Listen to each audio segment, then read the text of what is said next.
welcome to the Digital Weather Desk, powered by Century Next Bank. Good morning, good Monday morning. It is November 10th. Almost said 11th. It is November 10th, Monday, November 10th. And it's around 7:47 in the morning.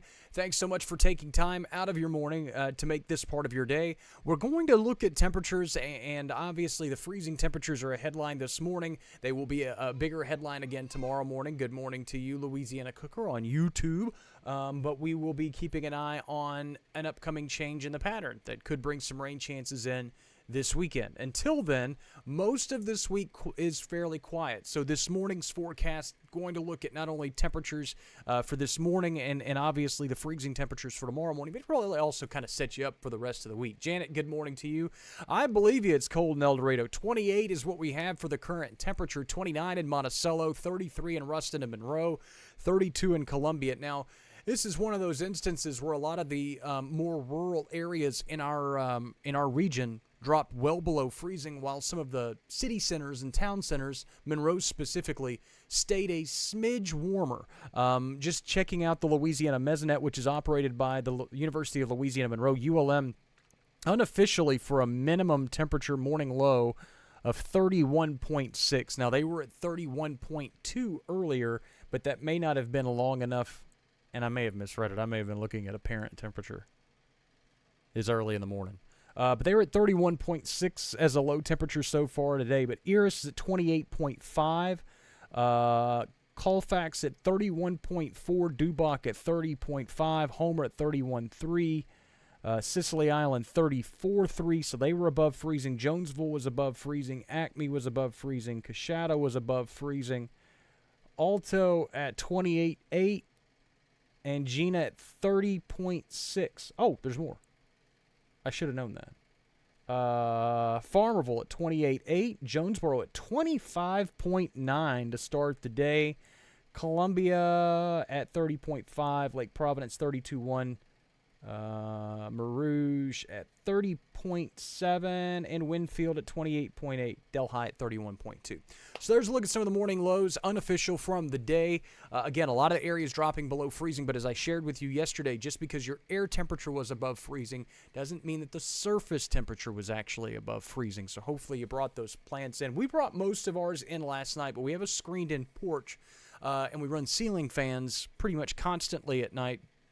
So we did keep one of the larger plants outside last night simply because I knew that, one, the screened-in porch and kind of the heat of the house would keep that area warmer, but also the ceiling fans helping to mix up the air a little bit and keep some of that warmer air kind of mixed in and close to the surface probably help that as well. But I'll be moving those in tomorrow. All right, we spent a lot of time on temperatures. Here's a look at visibility. It's fine, obviously.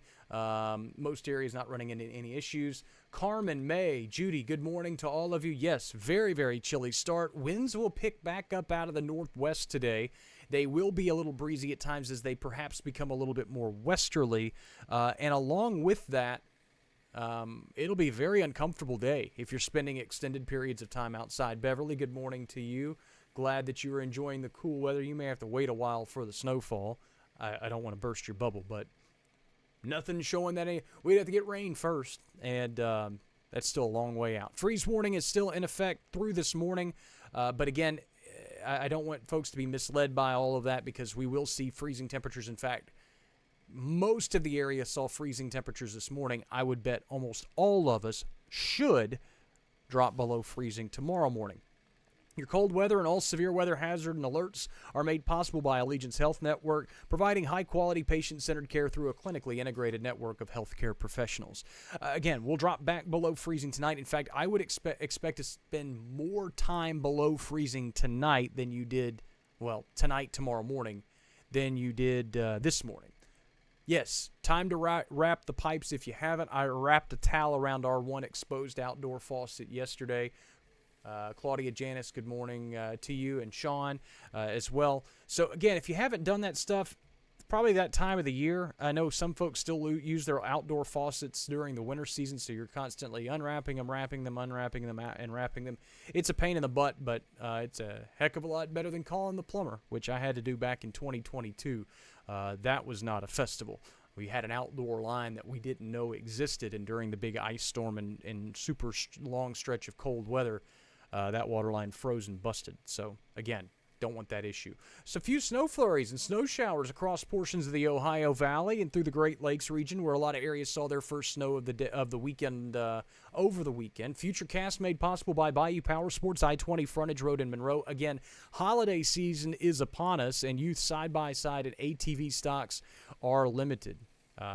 Make sure you go see Mike and the guys. They will get you squared away. And again, tell them that Jared sent you. They may ask you to leave. Winds are quickly back out of the south by Tuesday morning. This is Tuesday at 4 a.m. And note that most areas are back out of the south. So that could be the one thing that keeps some areas from dropping below freezing for even longer periods of time. If those southerly winds return early enough and we start to see a little bit of a warming trend, it's not even a warming trend. It'll just kind of slow the rate of cooling as we head through the overnight. Nonetheless, I expect the winds to be out of the south too late in the morning to make that much of a difference. Most of us should be in the upper 20s to right at 30 degrees to start the day.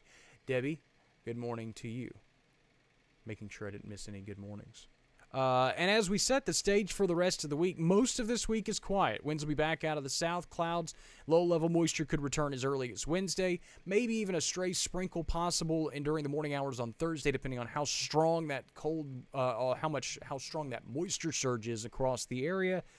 And then we set the stage for a weekend storm system that'll swing a cold front through the area, bring showers and thunderstorms and all that good stuff this weekend. I know it says 6:30 Saturday here, but timing is still very, very suspect. I have zero confidence in the timing of this storm system. Some say Saturday, some say Sunday, some say a little bit of both. It's a long way out between now and then. It is something that we'll watch not only for rain potential, but also the possibility of heavy rain, although rain's not necessarily a bad thing at this point, and maybe even the possibility of strong to severe thunderstorms. More on that in just a minute. That sweeps out pretty quickly, so it looks to be really the only real rain chances that we watch in the next 7 days or so. A look at mid-level winds, no pauses through this. I'm not even trying to show you anything other than the storm system at the end of the week and how in flux our upper-level pattern is. Big, strong northwesterly pattern aloft should flatten out by midweek. Temperatures start to warm. A quick-moving ridge of high pressure, part of a very amplified pattern, moves in late this week, and then we turn our attention toward that Saturday-Sunday storm system. And what it looks like as it evolves and moves into our area has a strong bearing as to what we will deal with. Heavy rain-wise, Jessica, good morning to you. What we will deal with severe weather-wise. Depending on the orientation of this trough, whether it's a cutoff low or whatever, it has a lot of bearings on what we'll be dealing with this weekend. And to be honest with you, we just don't know. I think it's fair, and I think it's only fair that meteorologists, when we don't know something, we just tell you, we don't know. A lot of times we have a good guess on stuff. Or at least we have some education that tells us, hey, or we have experiences that but sometimes we just don't know. Sometimes we just have to wait and see. Forecast rainfall over the next 7 days. I show this to you not because it's necessarily an overly reliable graphic to just hang your hat on and go, we're going to get a half an inch of rain over the next week. I don't think that's what we should really focus on. I do think that the rain chances and the rain totals over the next 7 days are pretty lackluster, but the best chances will be this upcoming weekend. Janet, good morning to you on a very, very chilly day. And then setting you up for the rest of the week and into the upcoming weekend, I will throw these graphics out at you, and I'll say this. The 6 to 10 day temperature outlook, likely above average. The precip outlook, likely above average, which is a change from where we've been. We've been very dry and very quiet, blah, blah, blah, blah, blah, blah. Looks like the pattern changes to allow more rain chances back in for the middle parts and the end parts of the month.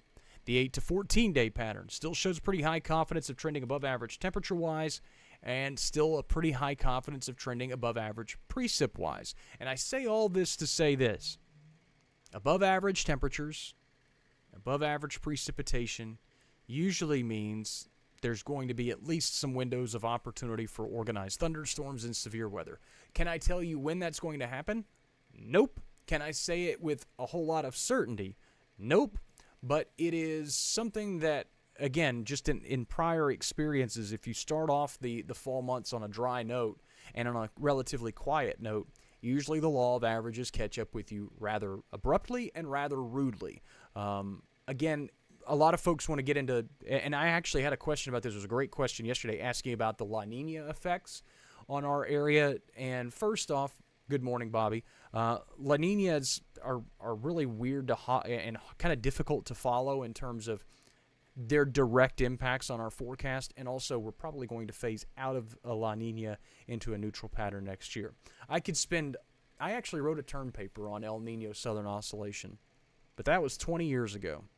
But yeah, and you'd be surprised how little the correlations actually fit. Sometimes it fits the narrative, but anyway.